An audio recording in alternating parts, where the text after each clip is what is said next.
And this is Ken Kreitzer for CDSI Services, Talking Business, another episode of our series talking with area and national experts in digital marketing, direct marketing, customer service, banking, and insurance. And today we are very pleased to talk with Jon Plesser, who is a senior digital marketing manager for Reach Local, which is part of Gannett.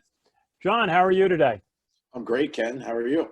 Good, good. Nice spring day, a little crisp out, but tell us a little bit about your business. You work with small to mid-sized companies in a variety of fields. Tell us about what you're saying to some of your clients in this period.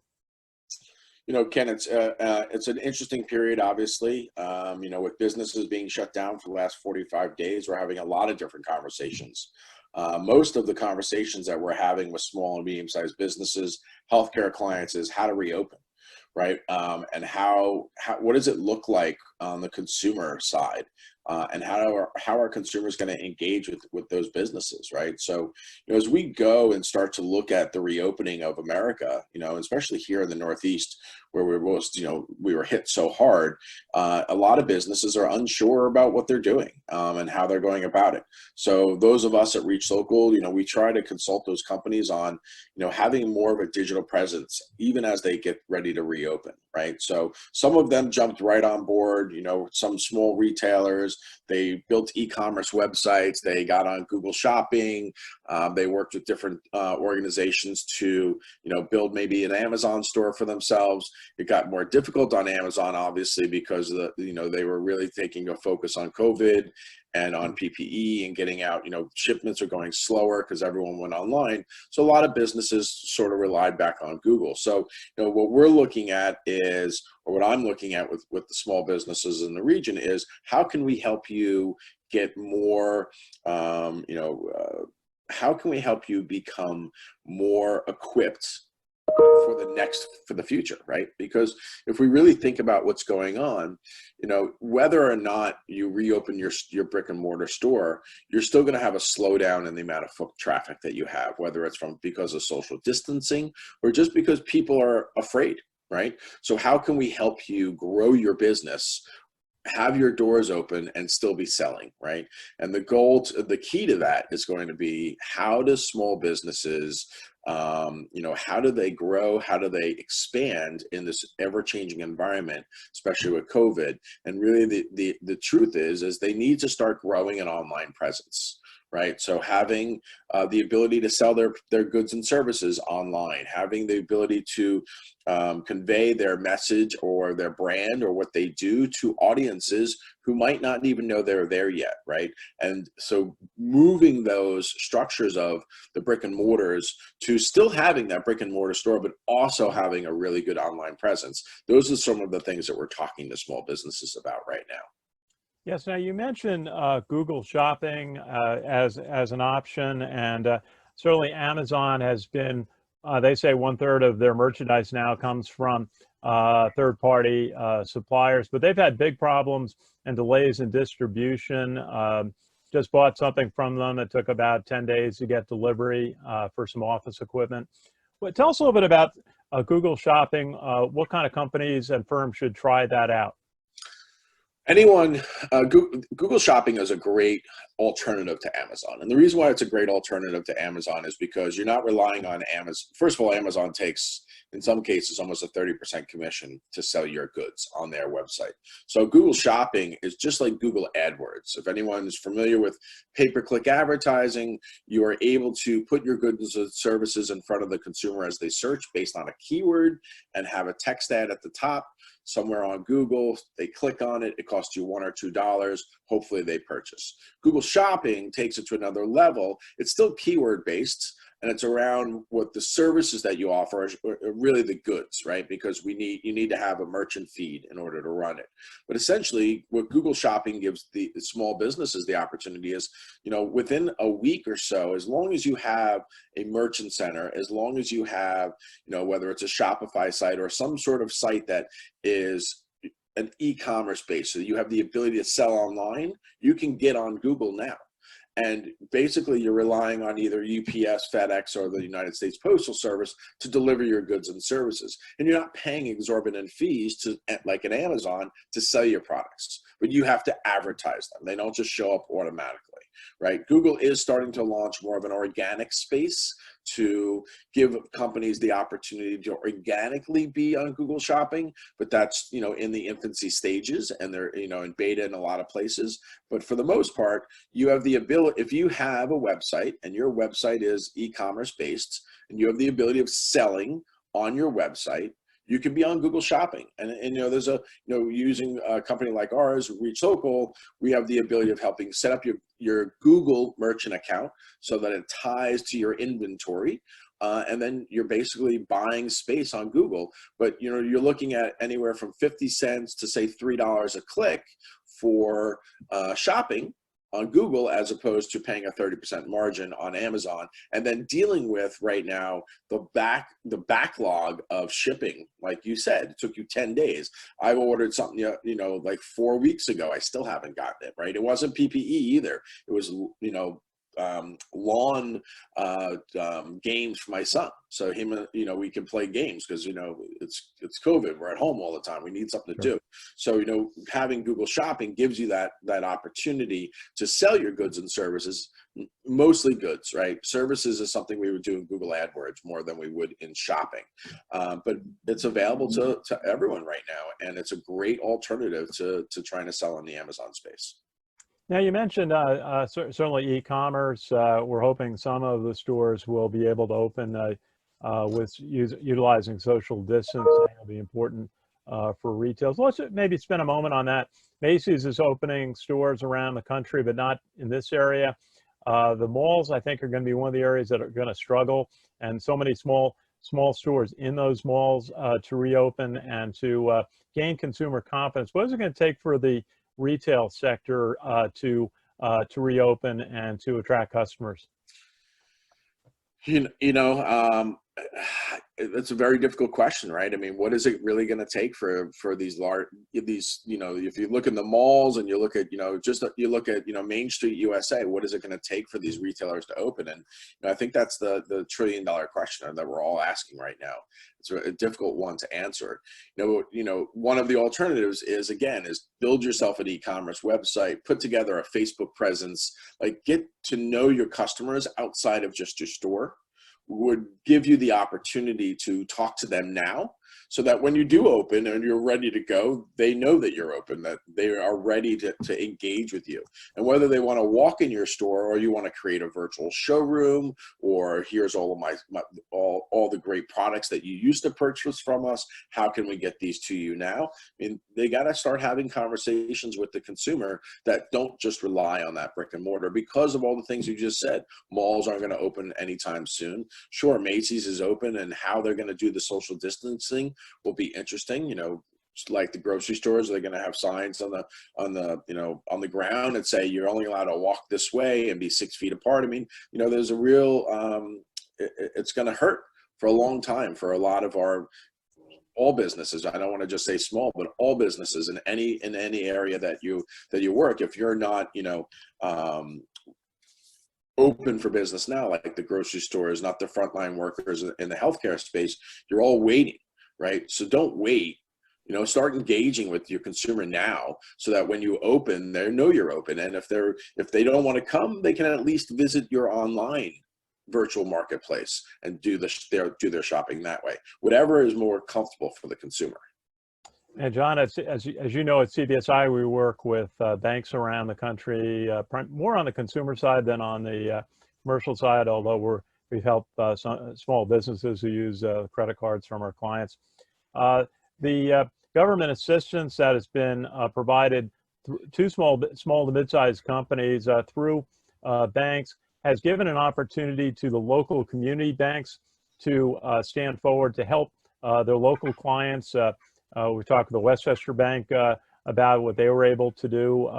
How can local banks reach out and support local businesses during this period? It seems like working with them to get what is available through the Payroll Protection Program has been one opportunity. Yeah, I mean, that's what I was thinking as you were asking the question. Is I think that the community banks are the only ones serving the small businesses right now. We all hear about whether it's Wells Fargo or Chase or Bank of America, the big banks, and all the millions of dollars that went out to all these massive businesses, publicly traded companies getting all this money, whether it's Harvard or any of the businesses that did. I was just trying to think of the one burger chain that got $20 million. And giving it back, but at the same time, why did you give this to it? Meanwhile, the community banks are working with all the small businesses. I work with a bunch of community banks, and they're inundated right now with the number of small businesses, and they want to serve the small businesses because that's what they do. And I have a lot of customers who use community banks, and they've gotten their PPP money.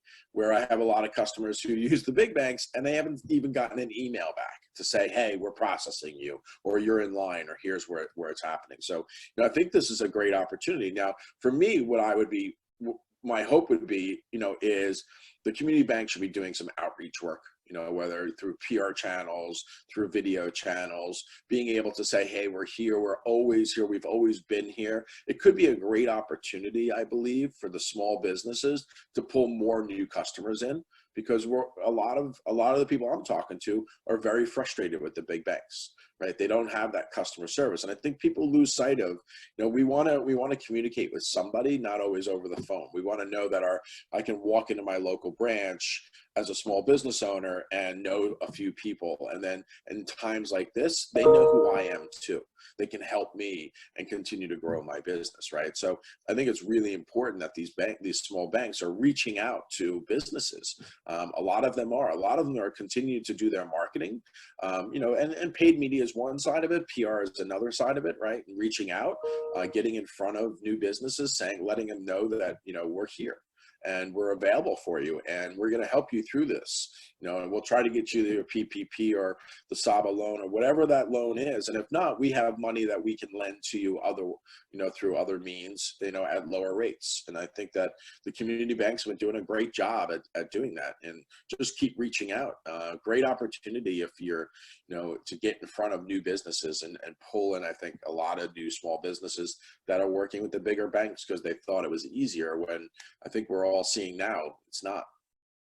And how are you working with some of the service businesses in the area? Restaurants certainly are going to be key to bring back customers. Some have done a pretty good job of attracting takeout business. So we see some of the ones on the Mamaroneck Avenue in White Plains able to do that. So we've seen a few more open up recently in the last couple of days. But so many others, I mean, accountants and lawyers who need to stay in touch. What are some of the ways you're recommending to your clients that they stay in front of their customers and able to reach out to them through social media or other paid media? Exactly that. Whether it's print or it's digital, making sure people know, in your confined area. Now, obviously, print's a little wider, but let's say you're on Mamaroneck Avenue and you're one of the restaurants, and you want people to know you're there for takeout, or that you're going to be tenting the front. You're going to have outside seating, depending on what's going to be available to you. Is reach out and make sure people know. Right? You can't just put a sign in front of your building because nobody's out driving around. There's not as much foot traffic as there used to be. Utilize social media. It's not very expensive. Don't do boosted posts to the people who might like your Facebook page. Buy ads on Facebook. Look for the exact community area that you're in, whether it's a zip code or a small radius around your building, so that, because everyone's online right now. Google saw a 600-700% increase in the amount of traffic coming through their shopping sites. Facebook is through the roof. That's where your consumers are right now. They're online, they're reading, they're watching, they're engaging, they're consuming, and you want to be there.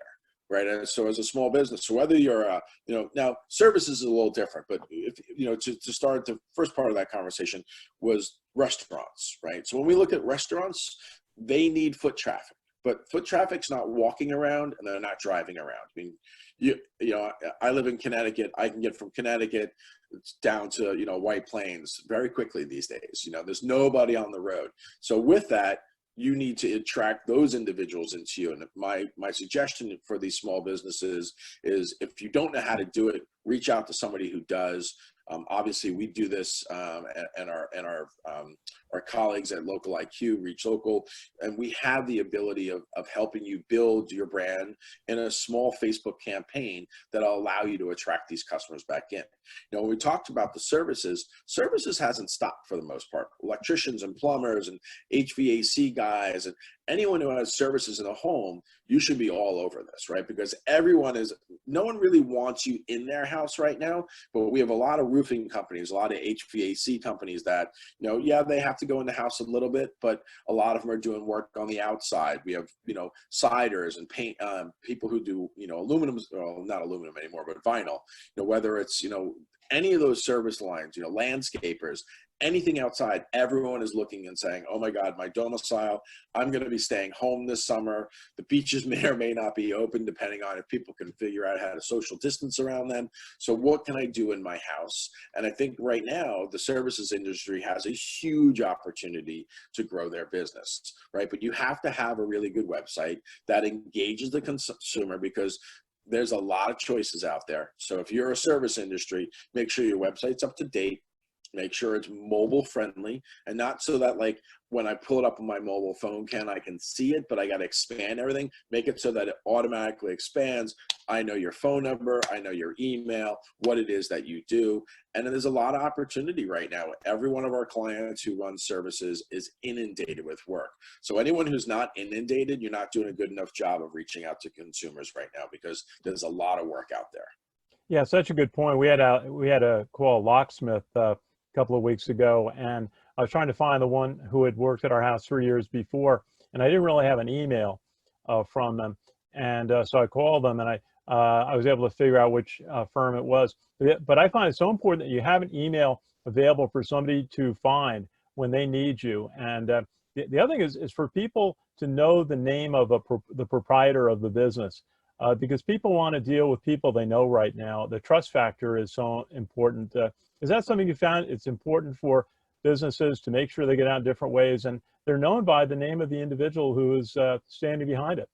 Yeah, I mean, a lot of companies will put all of the employees' picture and name on their website with an email address. Maybe not a direct phone number, depends on the type of business, but absolutely. People want to do business with people that they trust or that they've done business with in the past, right? So a lot of businesses, if there's no about us or about your company, and it's just like you're just selling, and they're going to be a little bit more weary if they can't find reviews on you.